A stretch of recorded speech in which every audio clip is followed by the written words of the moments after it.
In this module, we'll learn the difference between phonemes and allophones. This is one of the most complex ideas that we will see in this course, but I'm going to take some time and explain it in many different ways, so I hope that that will help. So the objectives of this module are for us to understand why it is necessary to distinguish actual sounds in the air, these kinds of vibrations or noises that we've been discussing in phonetics, from the kinds of sounds or the ways of thinking about sounds which follow post-production in the brain. Just as when you film a video or film a movie, there's post-production where you edit things, where you delete detail or maybe add detail which wasn't there in the original. You get sort of this post-produced recording, which isn't exactly a faithful version of what actually happened. And it turns out that's what our brain does, that the actual sounds get sort of produced and operated on, and so we have this post-production version of sound, which is what our brain actually uses.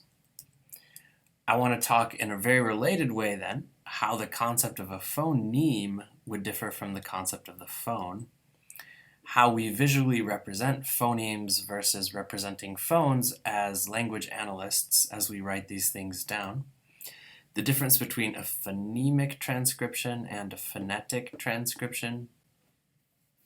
The first thing I want to show us is that we can't trust everything that we think we hear. I'm going to play you a clip from a video on YouTube, and I'll explain what to do when we watch it. Okay, so in this video, first stare at the lips of the man who is talking, and as I play the video, think about what you thought you heard him say. Ba ba ba ba ba ba ba ba ba ba ba ba. One more time. Ba ba ba ba ba ba. Okay, we'll listen to him again, but this time don't stare at his lips. Instead, close your eyes and listen to what he's actually saying. Ba ba ba ba ba ba. With your eyes closed. Ba ba ba ba. Okay, so while you were staring at his lips, getting a visual cue, you might have heard something that was dental or interdental or maybe alveolar. I thought I heard him say something like da da, da da, da da, which I tried to transcribe in IPA there with sounds like the, da, the dental voiced stop, or tha. When you close your eyes and you just listen to him speaking, you heard him probably say ba ba ba ba ba ba. Well, what's actually going on here is that this is an audio recording of someone saying ba ba ba ba ba ba being superimposed on a video. If you turned the sound off and watched that same video again, you would probably see or kind of reconstruct inside of your head someone saying ga ga ga ga ga ga. That's because it was a video of him saying ga ga ga ga ga ga superimposed with an audio of him saying ba ba ba ba ba ba, and your brain was faced with two conflicting signals, two conflicting sources of input. Your brain had to decide, is it going to trust your eyes and think that he's saying ga ga ga ga ga ga? Is it going to trust your ears and think that he's saying ba ba ba ba ba ba? So what usually ends up happening is that your brain creates something halfway in between, that what you hear inside of your brain is actually da da da da da da. So this time I'll mute it, turn the volume down, and just stare at his mouth and see what you think maybe inside your brain he's saying.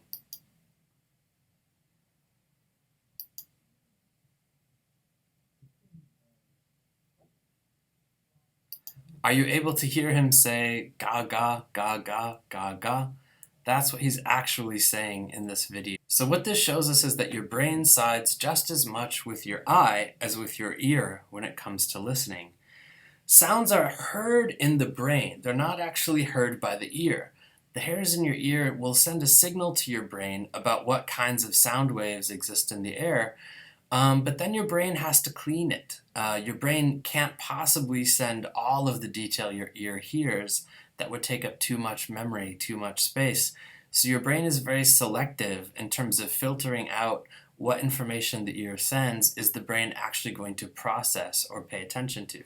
So sounds are received in the air but heard inside of the brain, and this is why lip reading for hearing impaired people works. Even if you're hearing impaired and deaf or near deaf, if you look intently at someone's lips as they're talking, you can actually hear inside your brain, especially if that person used to be hearing sounds, even if there is actually no sound signal coming to the ears at all.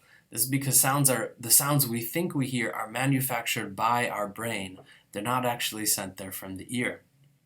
This is one of the reasons why listening comprehension is much harder on the telephone than in person. You're only using one of the two main listening organs you have. We listen with our eyes and with our ears, and on the telephone, being deprived of our eyes, we have to go with just our ears, and that's half the information that we would normally be getting compared to a face-to-face conversation. This is another reason why it's important for teachers to make eye contact with learners in class and to keep their mouths visible while engaging and talking to their learners. Okay, so what this shines light on is this contrast between what's going on in our actual ear, the actual sounds that are being made that a microphone could pick up, and what's going on inside of our head. So when it comes to the study of pronunciation, there's actually two totally different fields. There's the field of phonetics, which we've been looking at so far, and there's also a field called phonology, which in some ways ends up being as important, if not maybe more, for language teachers. Phonetics is the study of real things, whereas phonology is the study of abstract or maybe imagined or idealized things. What these things are is sounds. Phonetics is the study of real sounds, whereas phonology is the study of abstract sound categories, abstract groupings of language sounds. Phonetics is the study of these real sounds in the air, so phonetics would be interested in those things that could be picked up with a microphone. Whereas phonology is the study of abstract sound categories in the mind. It's more of a subfield of psychology rather than a field of acoustics or physics. What does our brain actually do with the information it gets? How does it categorize it? How does it decide what is important and what to throw away? So we could say that phonetics is the study of sounds. As we've seen, they're called phones. And whenever we're talking about an IPA symbol as an actual sound, as something that could be heard or could be spoken, it's going to be in these square brackets here that we've been writing. That's the indication that we're talking about a phone or a sound. When we're talking about a mental category, a mental grouping, it's in this diagonal slash.